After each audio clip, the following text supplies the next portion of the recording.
Hi everyone, welcome back to my channel. I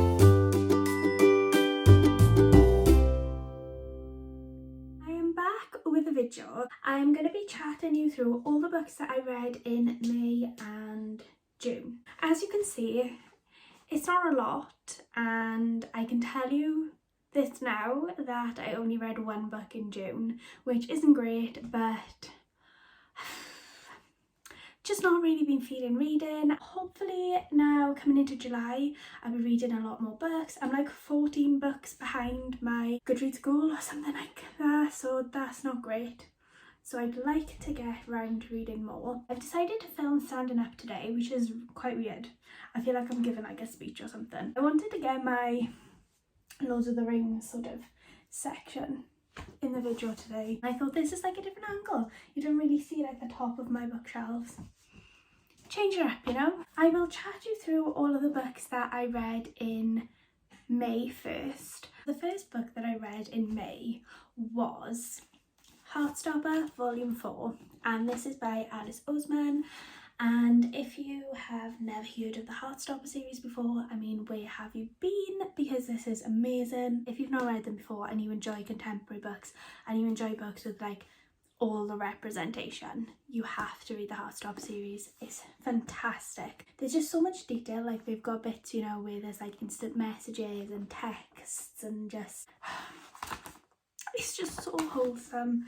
I love it. And this goes into more detail about Nick and Charlie. I don't want to say too much because obviously if you've not read the first three, spoilers, but it goes into their relationship, and obviously there's a lot of gay representation, we've got like bi representation, we've got trans representation. Honestly, there's all the representation in this book and I think it's fantastic. I give this one 5 stars. I mean, I knew before I even started reading this that it was going to be 5 stars, like, let's be honest here. But yeah, absolutely would 100% recommend this series. As soon as this came in the post, like all of the books that I was supposed to be reading just went out to the window and I just read this book. That just shows you how amazing this book is. There's quite a theme when it comes to the books that I read in June.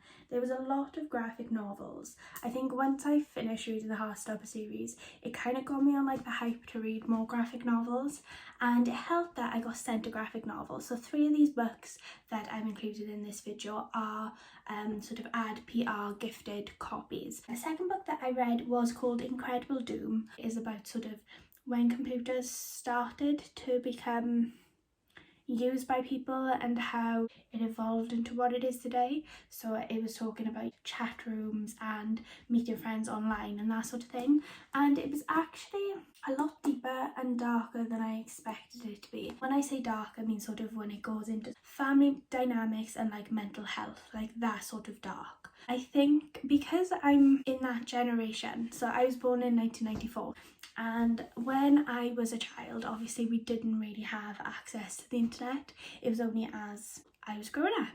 So by the time I was sort of 11 to 12, you know, we did have things like Bebo and MySpace and all those type of things. Kids these days are like brought up not knowing what the internet is, you know. There's sort of like a lot of morally grey characters, and it goes into like a lot of detail about the different relationships of the characters, and sort of without spoiling too much, at the end the storylines are starting to like interlink. I'm looking forward to reading the rest of the volumes. I forgot to mention, I give this book 4 stars in total. The third book that I read in May was Cycle of the Werewolf by Stephen King, and this is the first Stephen King book that I have read properly for months. I love anything to do with like supernatural, werewolves, that sort of thing. Basically, it follows the cycle of a werewolf every month, and at the end of every full moon cycle, the werewolf kills a person. It was really interesting. It was a lot different to what I thought it was going to be like. I don't know what sort of preconceived ideas I had, but this was a lot different. It was a lot shorter as well than I thought it was going to be. But yeah, I found it interesting altogether. I gave it 4 stars, I believe. It wasn't like the best Stephen King book I've ever read. Because it's so short, it doesn't really give you enough time to sort of get into the nitty-gritty of the story. There's not really a massive amount of plot in the book. I love the graphics, and this is very different. Like, I like when Stephen King tries new styles. I know a lot of people don't, but I think it's really interesting. and as it was a short book, is less daunting than some of his larger books. Like, I wouldn't say that this is like his best writing, but if you enjoy graphic novels and you enjoy short books, then I feel like you will enjoy this book. The next book that I read was Boy in a White Room, and this is by Carl Oldsberg. This is another one that I was sent. I was kindly sent this by Chicken House. This was a really interesting book. This is like nothing like I've read before. I don't know how to describe the plot to you. It was so surreal, is that the right word? It was just a bit like mad, but like in a good way, you know? The narrator of the story, he wakes up in a room, and it's a white room, and basically it's virtual reality, and so he's kind of like dead, but he isn't.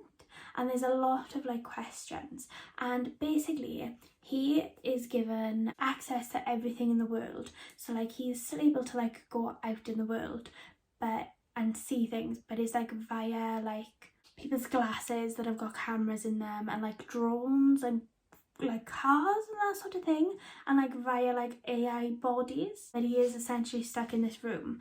And the person that's keeping him in the room has also made a virtual alternate universe for him, and the universe is Middle Earth. When I got the email of Chicken House that explained this book, the first thing that caught my attention was that it was sort of compared to like a Black Mirror episode, which I'm sold already because I love Black Mirror. But then it said that there was a big chunk of the book that was about Lord of the Rings, and I was like, what? A Lord of the Rings?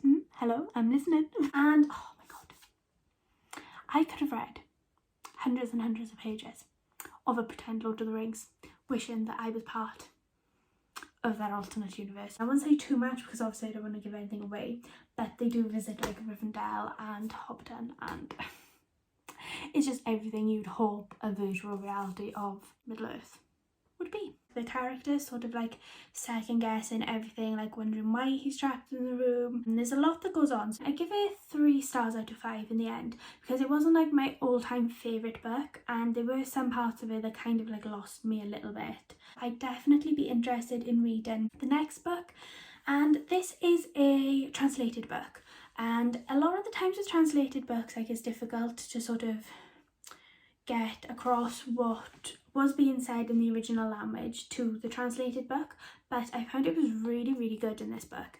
And so it was originally written in German. It's been picked up to be a TV series, so that'll be super interesting to see what the TV series is like. While I was reading Boy in a White Room, I was actually reading another book alongside it, which, surprise surprise, I will give you £5 if you can guess what genre of book it was. Oh, did you say graphic novel? Well, you were right, kind of. So this was the first manga book that I ever read, and it is Uzumaki by Junji Ito. Really, really, really enjoyed this book. I give this 5 stars. What do I say about this book that can like adequately sum it up, other than it was mental? I don't even have no words to describe this book because it was brilliant. Absolutely brilliant. It was so sick, it was so twisted. If you enjoy horror books and you don't mind gore and you don't mind reading things that are like extremely messed up, this is the book for you. If you're squeamish, if you don't like horror, the book is about a curse that is plaguing a Japanese town. The curse is basically spirals. So the spirals are infecting people, making them go crazy. It sort of follows that journey. It follows like a certain number of characters. I won't give too much away. And their experience with like the spirals, and basically Uzumaki in Japanese means spiral, so that's why it's spiral into horror. What was really interesting, because there were so many spirals, like it almost makes you feel dizzy as you're reading it because it's so like immersive and there's so many spirals. I would 100% recommend this. This is my first Junji book and I can't wait to devour the rest of his work. The final book that I read in May was The Boy Band Murder Mystery, and this is by Ava Eldred. This is basically about a boy band, and one of the boy band members gets murdered. One of the other boy band members actually gets framed for killing him. I give it 4 stars out of 5 in the end, and I just loved all of the references to boy bands and fandoms and how groups of people on the internet can come together to work things out. I've grown up loving Westlife, McFly, V, and what I loved, the author also loves V, and not enough people talk about V. I love the character development because at the start, like, the main character Harry, she's quite childish and she's gone to uni and she's very like immature, but I feel like she really matured as the book was going on. I thought it was really interesting. I would have liked to have seen like more about the murder mystery because I felt like sometimes it was focusing on things other than that. But at the same time, like, I love boy bands and I was super invested in Half-Light and what was going on.